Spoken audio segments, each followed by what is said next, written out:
وَإِذْ قُلْنَا لَكَ إِنَّ رَبَّكَ أَحَاطَ بِالنَّاسِ، اور جب تم نے لوگوں سے فرمایا کہ اللہ تعالی بے شک لوگوں کا احاطہ کیے ہوئے ہے، یعنی یہ بھی لوگوں کے لیے ماننا مشکل تھا نا کہ ایک اللہ کائنات کی تمام مخلوقات کے ہر عمل سے واقف ہے، اپنے علم سے ہر چیز کو گھیرے ہوئے ہے، تو ظاہر ہے کہ یہ بات ایک انسان کے لیے ایکسیپٹ کرنا بڑا مشکل ہے، اس زمانے کے انسان کے لیے۔ آج تو خیر ہمیں سائنس کی برکت سے کتنی چیزیں پتہ چل گئی ہیں کہ اللہ تعالیٰ نے انسان کو کتنی ترقی کروا دی ہے کہ وہ ایک چھوٹے سے سم کارڈ کے اندر، ایک چھوٹی سی چپ کے اندر، چھوٹی سی ہارڈ ڈسک میں اتنا ڈیٹا سٹور کر لیتا ہے۔ اس زمانے میں تو ان کے لیے فتنہ بنا ہوا تھا کہ اللہ تعالیٰ نے تمام انسانوں کا احاطہ کیے ہوئے ہے۔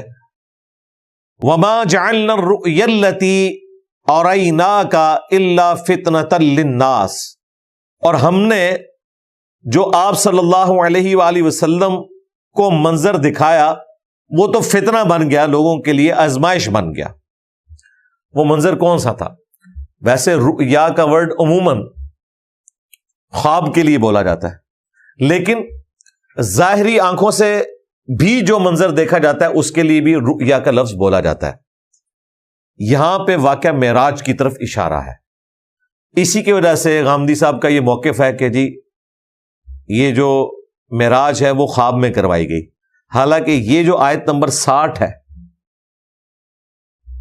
سورہ بنی اسرائیل کی، اس کے کانٹیکسٹ میں صحیح بخاری میں عبداللہ ابن عباس کا قول موجود ہے کہ یہاں پر جو رؤیا نبی علیہ السلام کو دکھائی گئی وہ سر کی آنکھوں سے دکھائی گئی تھی، یعنی یہ دل کی آنکھوں سے نہیں، سر کی آنکھوں سے۔ لہذا حدیث نے ویریفائی کر دیا، قرآن سے تو کلیئر نہیں ہے کہ یہ خواب کا منظر ہے یا بیداری کا، دونوں طرف بات جا سکتی ہے۔ ویسے تو دقت نظر سے دیکھیں تو اس سورت کا آغاز جو ہوا ہے وہ جن الفاظ کے ساتھ ہے کہ پاک ہے وہ ذات جو اپنے بندے کو لے گیا راتوں رات بیت اللہ سے مسجد اقصیٰ کی طرف، یعنی اللہ تعالیٰ نے اپنی قدرت کا ایک نمونہ دکھایا لوگوں کو اور بندے کو لے گیا۔ ظاہر خواب میں اگر سیر کروائی جائے تو پھر یہ نہیں کہا جاتا کہ بندے کو لے گیا، پھر تو یہ ہونا تھا کہ بندے کو دکھایا۔ تو ان دونوں آیات کو جوڑے تو ابن عباس کا قول بالکل فٹ ان بیٹھتا ہے مسلمانوں کے اجماعی عقیدے کے اعتبار سے کہ نبی علیہ السلام کو واقعہ معراج بیداری میں کروایا گیا۔ ویسے نبی علیہ السلام کو کئی دفعہ معراج ہوئی ہے، اس کے علاوہ بھی بخاری مسلم میں ہے، خواب میں آپ کو کئی مناظر دکھائے گئے ہیں، لیکن یہ جو بڑی معراج ہے الاسراء والمعراج وہ آپ علیہ السلام کا فزیکل ایکسپیرینس ہے، خواب کا ایکسپیرینس نہیں ہے۔ تو اللہ تعالیٰ ہمارا اس واقعے کو ہم نے فتنہ بنا دیا۔ ظاہر فتنہ تو بن گیا نا، لوگوں نے کہا کہ آلموسٹ 1 مہینے یا 40 دن کی مسافت ہے مکے سے لے کر شام تک کا سفر، تو یہ کیسے ہو گیا کہ ایک رات میں ایک شخص گیا اور واپس آ گیا؟ تو آزمائش تو بن گئی، اور اسی آزمائش کے اوپر پورا اترے سیدنا ابوبکر صدیق رضی اللہ تعالیٰ عنہ، جو المستدرک للحاکم میں آیا ہے اور دلائل النبوہ امام بیہقی کی کتاب کے اندر، کہ جب لوگوں نے ان سے کہا کہ اس طرح اگر کوئی دعویٰ کرے، انہوں نے کہا کس نے دعویٰ کیا؟ تو بتایا گیا رسول اللہ نے۔ تو انہوں نے کہا میں تو اس سے بڑی بات مانتا ہوں کہ ان کے پاس اللہ کا فرشتہ آتا ہے، اگر انہوں نے یہ بات کی ہے تو میں تصدیق کرتا ہوں۔ اور سیدہ عائشہ کے الفاظ ہیں کہ اسی موقع پر آپ کا لقب صدیق مشہور ہو گیا، یعنی تصدیق کرنے والا۔ اور اس میں یہ بھی الفاظ ہیں کہ کئی لوگ واقعہ معراج کی وجہ سے مرتد بھی ہو گئے جنہوں نے انکار کیا ہے۔ اور یہ جو قرآن میں ہے نا، یہ فتنہ بن گیا ہے، یہ فتنہ صرف کافروں کے لیے نہیں تھا، مسلمانوں کے لیے بھی بنا، کئی لوگ مرتد بھی ہو گئے نبی علیہ السلام کا انکار کر کے۔ وَالشَّجَرَةَ الْمَلْعُونَةَ فِي الْقُرْآنِ، اور وہ پیڑ جس کے اوپر لعنت کی گئی ہے قرآن کے اندر۔ یہ پیڑ کون سا؟ جو جہنمیوں کا کھانا ہوگا۔ ان الشجرۃ الزقوم طعام الاثیم، جو سورہ الدخان میں آئے گا کہ زقوم کا درخت جو ہے وہ گناہگاروں کی خوراک ہوگا۔ یہ بھی ایک فتنہ بن گیا کافروں کے لیے۔ وہ کیسے بن گیا؟ وہ یہ سمجھ رہے تھے جس طرح دنیا میں درخت اگر آگ ان کو دکھائی جائے تو درخت تو جل جاتا ہے. تو یہ کون سا درخت ہے جو جہنم کی آگ میں ہوگا؟ جہنم کی آگ میں درخت کیسے ایگزسٹ کر سکتا ہے؟ وہ اس فزیکل ورلڈ کے اعتبار سے اسے دیکھ رہے تھے، حالانکہ وہ تو اسپیشل درخت ہے، وہ اللہ نے اگایا ہی ایسا ہے، وہ آگ میں ہی اگے گا اور اس کے کڑوے پتے جہنمیوں کی خوراک ہوگی، اگرچہ ان کا دل نہیں کرے گا کھانے کو لیکن وہ مجبوراً کھائیں گے. اور اس کڑواہٹ کی وجہ سے قرآن میں آتا ہے ان کو پھر پیاس لگے گی، پانی ان کو نہیں ملے گا، پھر جو جہنمی ہیں ان کے زخموں کا جو پیپ ہے اور خون وہ انہیں پینے کو دیا جائے گا، دل نہیں کرے گا، پئیں گے مجبوراً اپنی پیاس مٹانے کو. اللہم اجرنا من النار، آمین. اچھا، یہ جب ساری آیات ہم سنتے ہیں ہم سمجھتے ہیں کہ کسی اور کی بات ہو رہی ہے، ہماری تو ہو ہی نہیں رہی ہے، ہماری تو جنت میں سیٹ پکی ہے. ہاں، اگر آپ کے دماغ میں یہ بات بیٹھ گئی ہے تو بھائی کبھی بھی آخرت کی اصلاح نہیں ہو سکتی آپ کی. فوراً اپنے آپ کو وہاں رکھ کے دیکھیں کہ یار یہ میرے ساتھ نہ ایسا ہو جائے، تب فائدہ ہے. ادروائز تو یہ روٹین میں باتیں سنیں آپ ایک انجوائمنٹ کے طور پر، جس طرح آج ہم فلسطینیوں کی تکلیف کا اندازہ نہیں کر سکتے. ہم صرف ٹی وی میں سن لیتے ہیں کہ آج اتنے لوگ شہید ہو گئے، فلاں جگہ کارپیٹ بمبنگ ہوئی اور اتنے بچے شہید ہو گئے، لیکن فزیکلی وہ تکلیف وہی لوگ کاٹ رہے ہیں. ہاں، ہم یہاں بیٹھے ہوئے ہیں، ہم ایک خبر کے طور پہ تو اسے سن لیتے ہیں، آگے بیان بھی کر دیتے ہیں. خیر وہ تکلیف تو دنیاوی ہے، وہ تو ختم بھی ہو گئی، لیکن آخرت میں تو سورہ فرقان میں آتا ہے کہ آج 1000 دفعہ بھی موت مانگو، موت نہیں تمہیں آئے گی. موت تو نہیں آنی. جہنمی تمنا کریں گے کاش موت آئے اور جان چھوٹ جائے، لیکن ایسا نہیں ہوگا. تو اللہ تعالیٰ فرما رہا ہے کہ یہ جو درخت ہے زقوم کا، یہ بھی آزمائش بن گیا ان کے لیے. وَنُخَوِّفُهُمْ، اور ہم انہیں ڈراتے ہیں، فَمَا يَزِيدُهُمْ إِلَّا طُغْيَانًا كَبِيرًا. تو یہ ڈرانے کے بعد رزلٹ یہی نکلتا ہے کہ اضافہ نہیں ہوتا مگر ان کی سرکشی میں. اب اندازہ کریں کہ اللہ تعالیٰ سمجھا رہا ہے اور نبی الاسلام دائی ہیں، اس کے باوجود اللہ تعالیٰ کہہ رہے ہیں ان کی سرکشی میں اضافہ ہی ہوتا جا رہا ہے.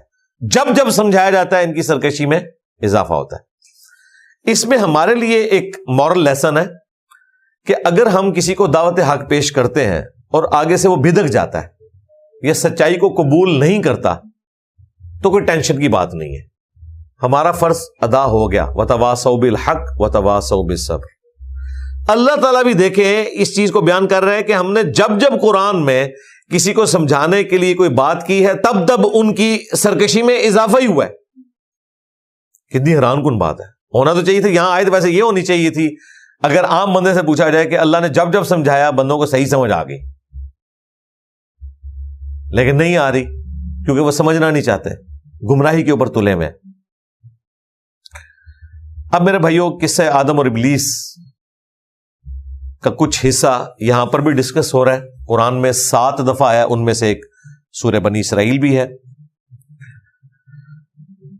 تفصیل کے ساتھ تو سورۃ الاعراف میں آیا اور سورۃ الحجر میں. باقی صورتوں میں تھوڑا بہت بیان آیا، سورۃ البقرہ میں، سورہ صاد کے اندر، سورہ طٰہٰ کے اندر، اور یہ سورہ بنی اسرائیل. وَإِذْ قُلْنَا لِلْمَلَائِكَةِ اسْجُدُوا لِآدَمَ، اور یاد کرو جب ہم نے فرشتوں کو حکم دیا کہ سجدہ کرو آدم کو، فَسَجَدُوا إِلَّا إِبْلِيسَ، تو سب کے سب سجدے میں گر پڑے سوائے ابلیس کے. اب یہ بریکٹ یہاں پر نہیں کھلتی کہ ابلیس نے سجدہ کیوں نہیں کیا فرشتہ ہوتے ہوئے. وہ بریکٹ کھلتی ہے سورہ الکہف کی آیت نمبر 50 میں، کان من الجن ففسق عن امر ربی، وہ جنوں میں سے تھا اس لیے اس نے اپنے رب کی نافرمانی کی. لہذا جب فرشتوں کو حکم ہوا تو فرشتوں کے ساتھ ہونے کی وجہ سے وہ بھی اس حکم میں داخل تھا تغلیب کے قاعدے کے تحت. اس نے سجدہ نہیں کیا. اب کسی کے دماغ میں آ سکتا تھا کہ ہو سکتا ہے اس کو سمجھ نہ آئی ہو کہ یہ تو فرشتوں کو حکم ہے، میں تو جن ہوں. تو ایسی کوئی بات نہیں. ساتھ ہی اللہ تعالیٰ نے فرمایا قال اسجد لمن خلقت طینا، یہاں پہ وہ سٹوری کو شارٹ کر کے بیان کیا گیا کہ ابلیس بولا کہ میں اس کو سجدہ کروں جس کو تو نے مٹی سے بنایا. باقی جگہوں پہ آتا ہے کہ اللہ تعالیٰ نے پوچھا کہ تجھے کس چیز نے منع کیا کہ جو میں نے حکم دیا تو اس کو پورا نہیں کر رہا، تو اس کے جواب میں اس نے کہا. یہ سوال یہاں پہ مسنگ ہے، وہ باقی جگہوں پہ آتا ہے. تو اس سے یہ بھی پتہ چلا احادیث میں بھی اگر مختلف طرق آئیں، کچھ الفاظ ایک راوی نے بیان کیے کچھ دوسرے نے، تو اس کا مذاق اڑانا نہیں بنتا. ورنہ قرآن حکیم میں قصہ آدم اور ابلیس 7 دفعہ آیا ہے، 7 کی 7 دفعہ الفاظ میں بھی فرق ہے اور بیان کرنے میں بھی فرق ہے، لیکن ساری جگہوں کو ہم ایک جگہ جمع کرتے ہیں، ایک رزلٹ کے اوپر پہنچتے ہیں. اس نے کہا کہ میں اسے سجدہ کروں جس کو تو نے مٹی سے بنایا. قال ارأیتک ھذا الذی کرمت علی، پھر شیطان مزید بولا کہ دیکھ اس کو تو نے مجھ پر برتری دی ہے، معزز بنایا ہے، یعنی جو مٹی سے پیدا ہوا ہے. اور ظاہر ہے اس میں اس کا گمان یہ تھا کہ مٹی حقیر چیز ہے، پست ہے، آگ اوپر کو اٹھتی ہے، مٹی نیچے کو بیٹھتی ہے. حالانکہ یہ ایک اسپیکٹ ہے سوچنے کا. دوسرا اسپیکٹ یہ ہے کہ آگ میں جو چیز بھی ڈالیں تباہ ہو جاتی ہے، اور مٹی میں آپ ایک بے قدر بیج بوئیں 6 ارب گنا بڑا درخت بن جاتا ہے. اللہ نے مٹی کو یہ کوالٹی بھی تو دی ہوئی ہے. لئن اخرتنی الی یوم القیامہ، اگر تو نے مجھے قیامت تک مہلت دی، لأحتنکن ذریتہ الا قلیلا، تو میں اولاد آدم کو پیس کر رکھ دوں گا سوائے چند لوگوں کے، ان کا کچومر نکال کے رکھ دوں گا. اب دیکھیں ذرا الفاظ دیکھیں، چھوڑوں گا نہیں. توبہ توبہ توبہ. قال اذهب، اللہ تعالیٰ نے فرمایا دور ہو جا. اب یہاں پر وہ مسنگ لنک ہے جو باقی جگہوں پہ آیا کہ اللہ تعالیٰ نے فرمایا کہ میں نے تجھے قیامت کے دن تک مہلت دے دی. ٹھیک ہے، وہ مسنگ ہے.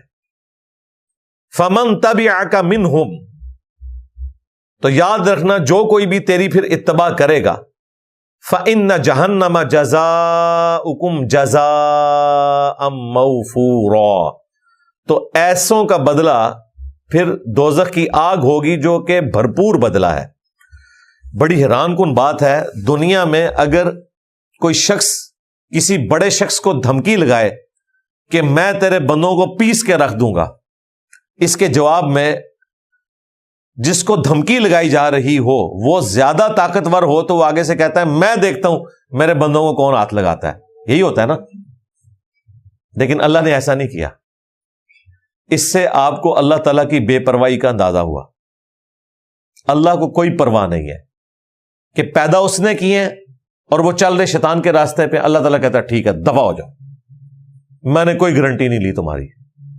میرا کام تھا تمہاری انسٹنکٹ میں حق رکھ دینا، انبیاء اور کتابوں کے ذریعے سچ بتا دینا. اب بھی تم نے اگر جہنم کا فیصلہ اپنے لیے کرنا ہے تو ٹھیک ہے جاؤ.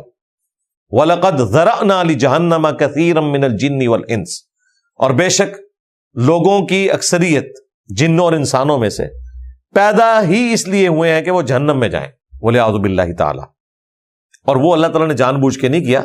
اللہ تعالیٰ نے فرمایا کہ ہم نے انہیں عقل دی تھی، یہ سوچتے نہیں، انہیں آنکھیں دی تھی یہ دیکھتے نہیں، انہیں کان دیے تھے یہ سنتے نہیں، یعنی عبرت حاصل نہیں کرتے.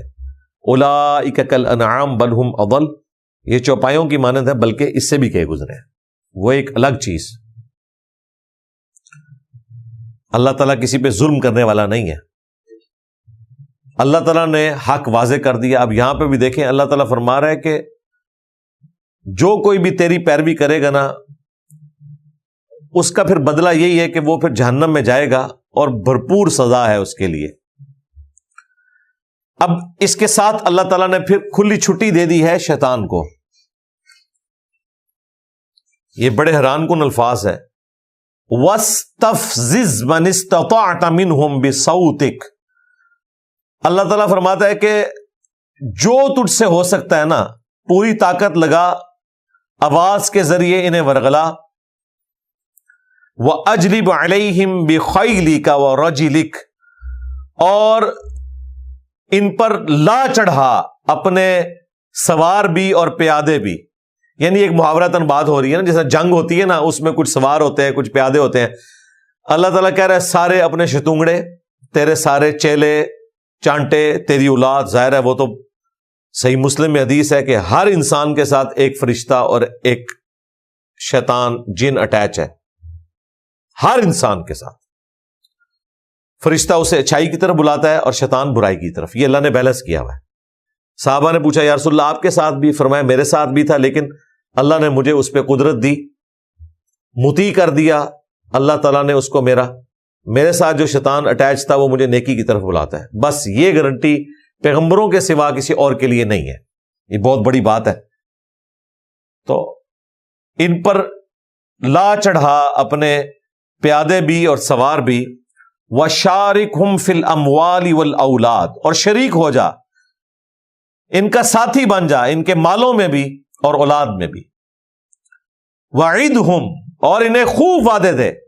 وعدے کیا دے رہا ہے؟ جو کچھ بھی ہے تیرے محبوب کی امت سے انشاءاللہ بخشش ہو ہی جانی ہے. جھوٹے وعدے دے ان کو. طول عمل، لمبی امیدیں. وہ ابھی تو بہت زندگی پڑی ہے، انشاءاللہ ایک نہ ایک دن میں نے نیکی کے راستے پہ آنا ہے. ایک تو ہر مسلمان کے دماغ میں یہ بھی ہے میں نے زندگی میں مسجد ضرور بنانی ہے. یہ ہر بندے دماغ ہے، نمازی نہیں مسجد بنانی ہے. اور مسجدیں پہلے ہی بہت ہیں، نمازی بناؤ. وَمَا يَعِدُهُمُ الشَّيْطَانُ إِلَّا غُرُورًا، اور شیطان تو ان سے وعدہ نہیں کرتا مگر فریب والا، دھوکے والا، غرر والا. یعنی اللہ تعالیٰ ہمارے شیطان جو اس قسم کی تمہیں امیدیں بھی دلاتا ہے نا، یہ سب دھوکے کے اوپر مبنی ہے. ان کا اینڈ رزلٹ یہ ہے کہ تمہیں تباہ و برباد کرے گا. ہونا کچھ بھی نہیں ہے. ایفرٹ پٹ کرو گے تو اللہ کی جنت کماؤ گے، ادروائز تباہ و برباد ہو جاؤ گے.